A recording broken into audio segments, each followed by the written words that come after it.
Hey up viewers and viewers, my name is General Red Strategist and welcome back to some more Say Being Hunted. This is episode 519. So, did my Hatter's Tea Party challenge in the last few episodes and that actually went not too badly. I actually succeeded and came away with a fair few points in that, which was great. But now we're back to just a little bit of a podcast style episode, ing and all that. It's not even a verb, but sure, whatever. It's a Saturday evening as I'm going to record this, 11th of November. Is it 11th? No, 12th, sorry, 12th of November, not 11th. And basically, I had a recording session with Phil, actually, earlier. You may have seen some videos, obviously me and him, which we did, coming out fairly recently on the channel. So, some of them will no doubt be from today's recording session. And with it being the evening and all that, I just thought, I need to record some Sir, so might as well might as well bring Sir up and actually play some more stuff. So like I say, it's going to be a podcast style episode. The next one probably also will be a podcast style episode too. And who knows, maybe after that we'll get onto another challenge depending on how I feel and all that. So I hope you guys are all doing well out there and that you're enjoying the video. Now,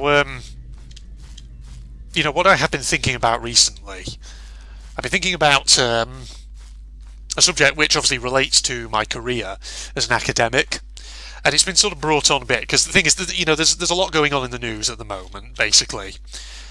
And thing is, over here in the UK, of course, there's been a lot of bloody controversy around freaking what's-his-face, Matt Hancock, the former health secretary of the country, going on friggin' I'm a Celebrity, get me out of here. For anyone who doesn't know what that is, I'm a Celebrity is a reality TV show in which a bunch of celebrities basically go camp out. Well, traditionally it used to be they camped out in a site in Australia, and basically they would do silly trials, silly challenges. People would vote for their favourite ones who they wanted to keep in, and so on and so forth. But the thing is, Matt Hancock, the UK Health Secretary, has been on I'm a Celebrity, and it's just one of those things of like, why are you on there? Because of course you can imagine it has not gone down well with a lot of people. Because here's the thing about Matt Hancock, right? Matt Hancock presided over the health department here in the UK, partly during the COVID outbreak, and so, at first, when the UK was kind of flailing around, struggling with its response to the COVID outbreak, he was kind of at the top of that and presided over a lot of it. And then, of course, he ended up having to resign his position after a load of photos emerged of him basically having an affair with a woman. I believe it was an affair he was having. And just really, awkward photos of him and this woman snogging in some back alley somewhere, wherever it was. And it just looked really awkward and just weird, and it was just like, yeah, whatever. And he ended up going after that.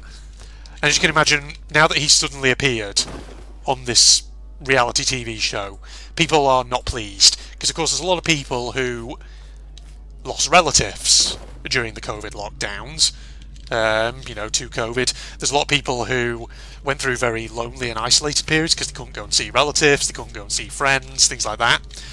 And then, of course, there was a controversy in the UK here with the Boris Johnson government where pictures emerged of a gathering that a load of Conservative government members and cabinet members had attended in, what for many people is basically a violation of the lockdown rules that the rest of us were being asked to observe. And there was a lot of just anger around that. And so people, I think, are galled when Matt Hancock goes on a programme like I'm a Celebrity and he comes out with these his plea for forgiveness and all this. And a lot of people are just like, no mate, I can't tell if this is crocodile tears or if you're being sincere. And frankly, as you're a politician, I'm reluctant to give you the benefit of the doubt, basically is the position of a lot of people in the UK. But that's not actually the main subject I wanted to talk about, because, that's what's been happening here in the UK. And of course over in the States, meanwhile, you've had the midterm elections and all that, with the Democrats actually doing much better than was anticipated. Because obviously, with US politics, there's always a bit of like a phenomenon where whichever party has their candidate in the White House, whether it's a Democrat president or a Republican president. Typically, what you've often seen in the past in America is, okay, if the president is of a certain party, partway through their term in office, when it gets to obviously midterm congressional elections and all that, typically it's not unusual for the midterm elections to basically boost the opposing party. So let's say you have a Democrat president. It's not unusual for midterm elections to hand control over the congressional houses to, say, Republican candidates, things like that. And so the thing is, a lot of commentators and pundits were really just expecting that the Republicans would really wipe the floor and take over a lot of Democrat House and senatorial seats. Apologies, by the way, if my voice is a bit croaky, because I'm a little bit tired.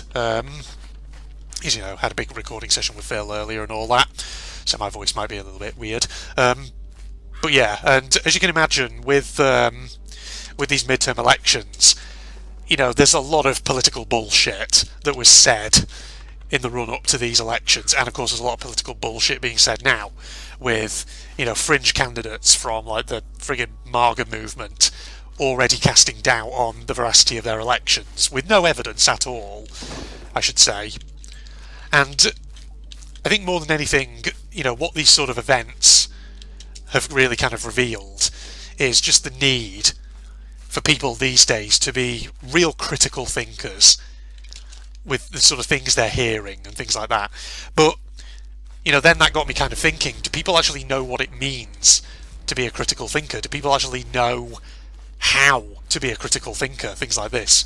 Because it's all very well telling people they need to do this, but to be really good at critical thinking, you have to really practice, and you have to kind of know what sort of things to do and what to watch out for. And so that kind of got me interested in talking about a little sort of conversation that I could have for a podcast style episode like this, which is namely, Red's guide to how to be a critical thinker. Because of course, I'm an academic, I'm in a social scientific field. Critical thinking is one of those skills which we really try to assess and help our students actually hone and practice. And so I was thinking, if someone asked me as an academic, how do you do critical thinking? How do you be a critical thinker? What sort of advice would I give? There's various pieces of advice that I probably would give, that I probably could say. But the thing is, like, above all else, critical thinking, what it comes down to, is about being the sort of person who can sort of recognise the limits, the weaknesses, and the strengths of arguments, and who is able to not just take arguments and views at face value, but who can actually delve into them and assess them and think, okay, is there merit to that argument or to that perspective that's been put before me? Why is it that someone would believe that? What experiences would lead them to think that that is correct? It's about being able to understand these kind of questions.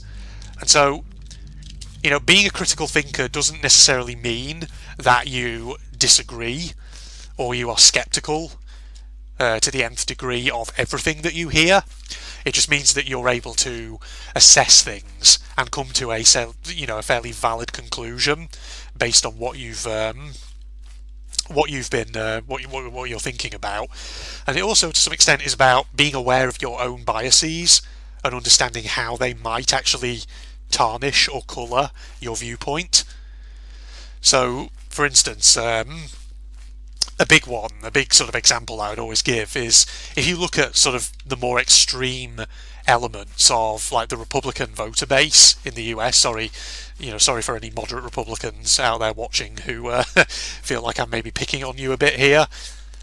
That's not the aim of what I'm trying to do. But if you look at like the way that really quite extreme right-wing elements within the US populace talks about people on the Democrat side, you would think that the Democrats are a bunch of Satanist, evil, devil worshippers or something like that, who are all criminals and whatever else have you. And the thing is, like, I'm not going to pretend that democratic politicians are perfect, or haven't, sometimes engaged in maybe corrupt practices, or haven't done bad things, or made terrible decisions. Of course they have. Every politician probably will have done. But sometimes when you're engaging in political debate, you have to look at your own political biases, your own views, and you have to think to yourself, okay, how much of my viewpoint, or my dislike, or my kind of disapproval of certain politicians or certain people who hold particular political views, how much of that is down to a rational deconstruction of the arguments that they put forward, or is some of it actually just down to personal dislike? Because I disagree with them, I'm just looking for excuses to dislike or hate them. So another example of that, actually, which might be a better example from here in the UK, is of course how certain elements of the tabloid press have treated Meghan Markle, Prince Harry's wife and all that. Now, again, I'm not going to sit here and pretend that, Prince Harry and Meghan Markle are two perfect human beings. They're not. And, it's not to say that, they haven't done anything wrong or anything like that. But what was always quite fascinating to me is just the amount of vitriol and bile that Meghan Markle does seem to get from elements of the tabloid press, and from just, certain like talk show hosts and things like that in particular in the UK media. And the biggest example of that, I find, is the way in which people really criticised her after the funeral of Queen Elizabeth, where basically she and Prince Harry were seen holding hands as they left the funeral. And it was ridiculous how so many people who basically have pretty much set themselves against Prince Harry and Meghan Markle kind of leapt on that and really had a go at them for it, and were saying, oh, this is so inappropriate. It's so inappropriate for you to be holding hands like that and displaying affection in public during a funeral. And it's like, dude, guys, people, they were just holding hands. That's all they were doing. They weren't doing anything else. Wow, that device piece has spawned inside that rock. You literally cannot even get it, can you? Oh, wait, no you can, fortunately. I was about to say, that would be a bit of a bit of a problem if you couldn't get that device piece. You wouldn't be able to finish the game. But yeah, getting back to the topic at hand. So, a lot of people were critical of Prince Harry and Meghan Markle just for holding hands as they came out of that funeral. And yet, they were not critical about other couples who came out of that funeral, like I think it was Mike Tyndall and Zara Phillips, because they held hands as they came out as well, and yet nobody criticised them for it. So it was really inconsistent. And as an example, my personal interpretation of it was that it basically illustrates how sometimes people are so dead set against someone that they're not really making valid criticisms, they're actually just nitpicking and looking for things to dislike.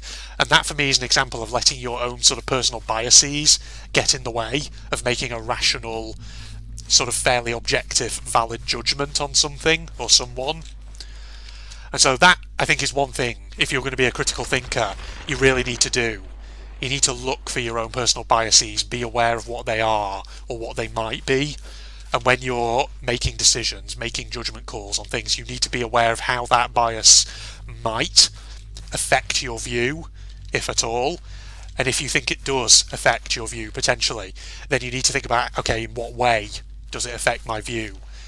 And how do I therefore get around that? How do I overcome it? So that's something that's always good if you're going to be a critical thinker.